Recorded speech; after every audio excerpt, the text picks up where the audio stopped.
Butter, flour, eggs, and sugar. You find cakes in one form or another in every civilization around the world. So what makes a cake Scottish? Welcome back to Tenement Kitchen. In this series, I'm baking my way through my family recipes to see if the food I grew up eating can help me answer the question, what is Scottish food?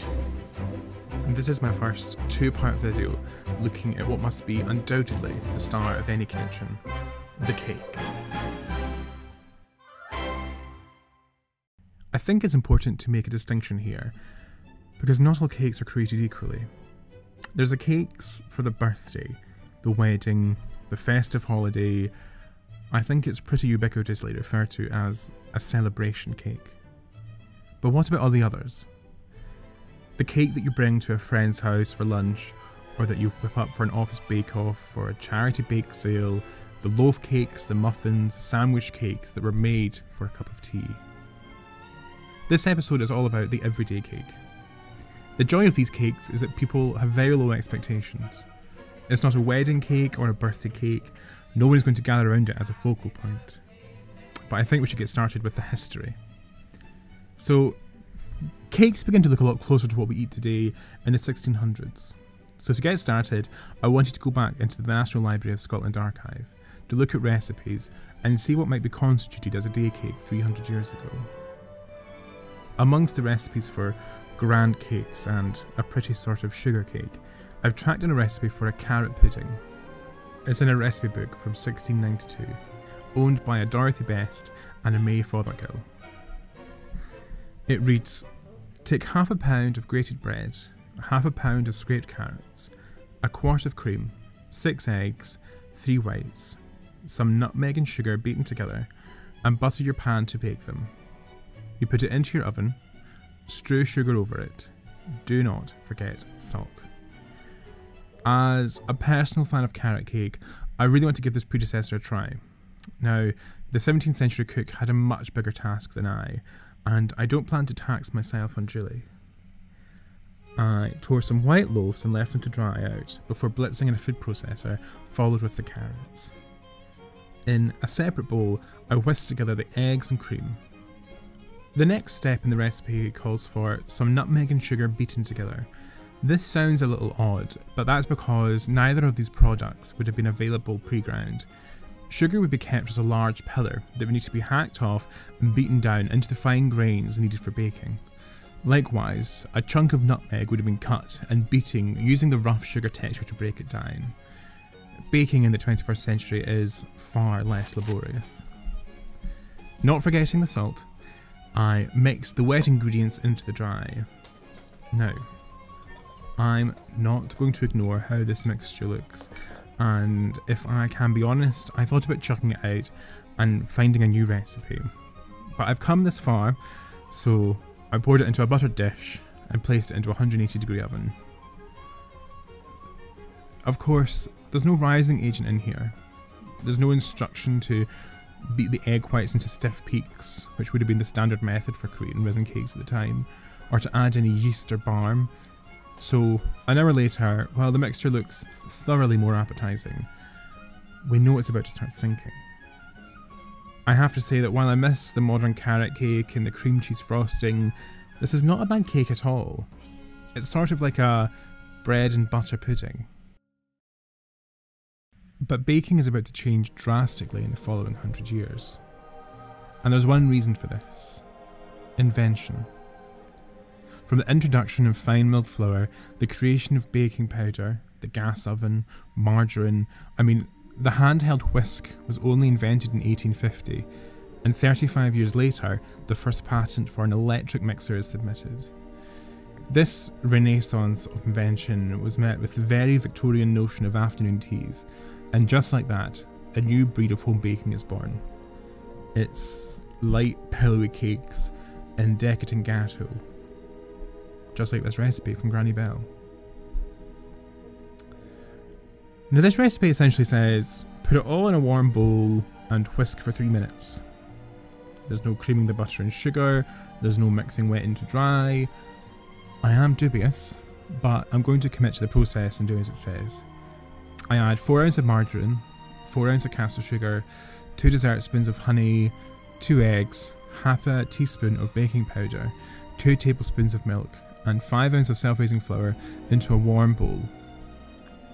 3 minutes later, my skepticism has been silenced. This mixture is light and it's pale. I tip the mixture into a cake dish and place it in the oven for 10 minutes. Underneath the flan recipe, Granny Bell adds instructions to turn it into a fruit gateau, with the addition of cream and fresh berries. It is summer, after all, and I can think of no better way to celebrate the season than with a few punnets of soft Scottish fruits. Inadvertently, these recipes show you how far things have come. Only a century before, you were scraping carrots and beating pillars of sugar loaf, and now you have a 3-minute mix in a warm bowl. And quite frankly, it's one of the best cakes I've ever tasted. And I promised my mum I'd give her a phone and tell her how it went. Right, so I've just made your mum's fruit gateau. Right. And it probably is one of the nicest cakes I've ever made. Oh, lovely. Do you know where any of these cakes came from?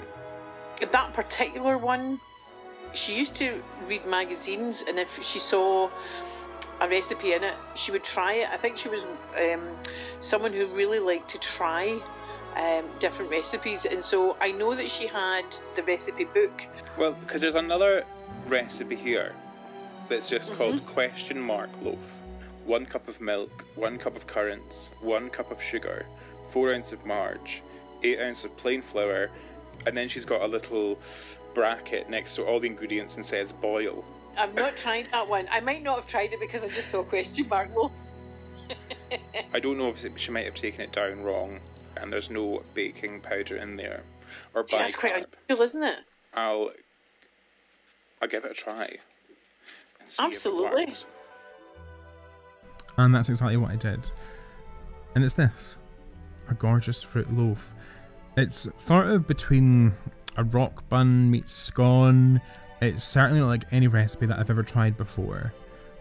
Maybe she discovered it when she forgot to add baking powder to a recipe, or she invented it herself and didn't know what to call it.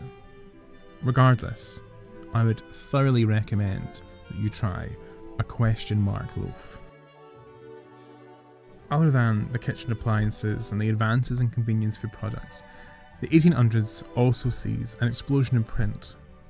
It's now cheaper than ever to mass produce books, magazines, posters, and at the same time, Glasgow begins a trend that takes over the world. Tea rooms. And where there's tea, delicate mini cakes and biscuits follow. What this means is that at the turn of the century, we see immense creativity in the kitchen. These early 1900s Scottish cookbooks give us some insight into the variety of cakes the modern housewife was creating. Edinburgh tart, gingerbread, Russian sandwich, walnut cake, Glennifer cake, Modamine cake, and there are recipes that I've never heard of that feature in quite a few of these books, like Coburg cakes, which, funnily enough, is in my granny's cookbook too. In a mixing bowl, cream together butter and sugar until light and pale before adding the eggs and beating to combine.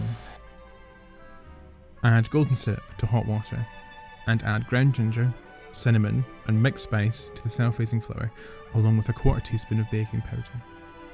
Now alternate adding the golden syrup mixture and a flour mixture into the batter. In researching Coburg cakes, I found out that you would traditionally line the bottom of the pan with almonds and serve them upside down, like you see here in this old Scottish margarine advert. So I go ahead and do that, and add the batter on top and pop them in the oven for 20 minutes. These are kind of like gingerbread cupcakes. Frankly, I've never seen anything like this before, but when I asked Mum about them, she said, I remember them from school. I made them at home economics. So at one point, these cakes were the height of pedestrian in Scottish food, in our cookbooks and taught in our schools. But in the space of 30 years, they've fallen out of trend. I don't know why, but I think it's time that they had a comeback. maybe with a little inspiration from the Glasgow Cookery book. For Mocha Coburg cakes, cream the butter and sugar before adding your eggs, like in the classic Coburg cake recipe. This time, you're going to bloom 1 tablespoon of chocolate powder into 1 shot of fresh espresso. Instant espresso powder will also work here. Instead of cinnamon and mixed spice, I add 1 teaspoon of ginger to the flour, along with your baking soda. I think there's something so very quaint about how Coburg cakes are decorated and presented, so this time I'm going to add walnuts to the bottom. The start of this episode asked, what makes a cake Scottish? And I've not really answered that question. Perhaps it doesn't help that my family recipes don't include things like Dundee cake or Selkirk bannock, things that we know are Scottish. I think perhaps what this episode shows is that Scotland's bakers have a history of being ambitious and creative. The multitude and variety of cakes in our nation's cookbooks is staggering. Whenever the world took a step forward with invention, Scotland has always been right alongside it, creating and baking. So maybe day cakes aren't all about Scotland, but they're all about us, our stories, and celebrate a little of what it means to be Scottish. I think my mum summed it up perfectly when I said I was going to have a go at some of her mother's scribbled recipes. Well, that's definitely following in her experimental footsteps. All the recipes in this video can be found on tenementkitchen.com. If you enjoyed this episode, please like and subscribe to see the next episode, all about celebration cakes.